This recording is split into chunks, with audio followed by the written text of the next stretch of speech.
Hello लोगोफोर नोंथांमोनखौ आरोबाव आंनि बे गुबुन मोनसे गोदान भिडिअआवहाय बर' हरनाय थाबावबायदि नोंथांमोननिसिम आसा खालामो भिडिअखौ जागायनायनिफ्राय जोबजासिम नायलांगोन होननानै एक्चुअली नोंथांमोनाथ' भिडिअनि टाइटेल एबा थाम्बनेलाव नायनानै एसेब्लाबो हमनो हाखादोंआनो जानांगौ दे लोगोफोर दिनै आं मा भिडिअनि सायावहाय नोंथांमोननिसिम आपडेटखौ लानानै फैदों लोगोफोर जायफोरा भिडिअखौ नायनो थाखाय इन्टारेस्ट मोनो बिथांमोना नायलांबाय थाबानो जाबाय दे लोगोफोर एक्चुअली लोगोफोर आं दिनै लेहार फिल्म प्रडाक्शन बेनारनि आन्डाराव फैनाय आरो बिथां बर'नि मुंदांखा डाइरेक्टर पंकज लाहारिनि नाजानायाव जोनोम मोननाय मोनसे आबुं बर' सावथुन लोगोफोर जाय सावथुननि मुङानो जादों दाहाल दे लोगोफोर लोगोफोर आं दिनै दाहाल आबुं बर' सावथुननि सायावनो नोंथांमोननिसिम सुंद' आपडेटखौ शेयार खालामनो होनना सानदों दे लोगोफोर लोगोफोर बेनिखायनो जाय बिथांमोना भिडिअखौ नायनो इन्टारेस्ट मोनो बिथांमोना नायलांनो हागोन दे लोगोफोर एक्चुअली नोंथांमोननिसिम आं गिबियावनो सोंग्रोनो सानदों दे दाहाल आबुं बर' सावथुनखौ सोर नायखांखो आरो सोर नायाखै लोगोफोर कमेन्टनि गेजेरजों फोरमायहरदे एक्चुअली लोगोफोर बे भिडिअखौ आंबो दासिमबो नायाखै दे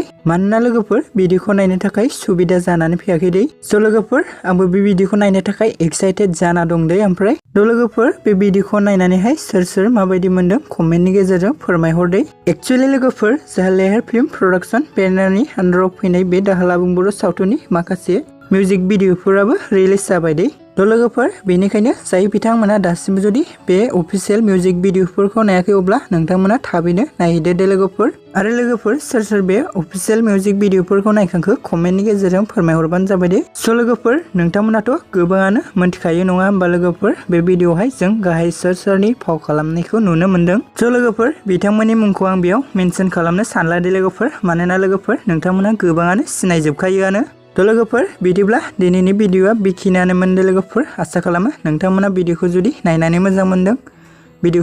नायनानै मोजां मोनदोंब्ला अन्नानै चेनेलखौ साबस्क्राइब भिडिअखौ लाइक आरो कमेन्ट खालामबानो जाबाय दे लोगोफोर गोजोन्थों।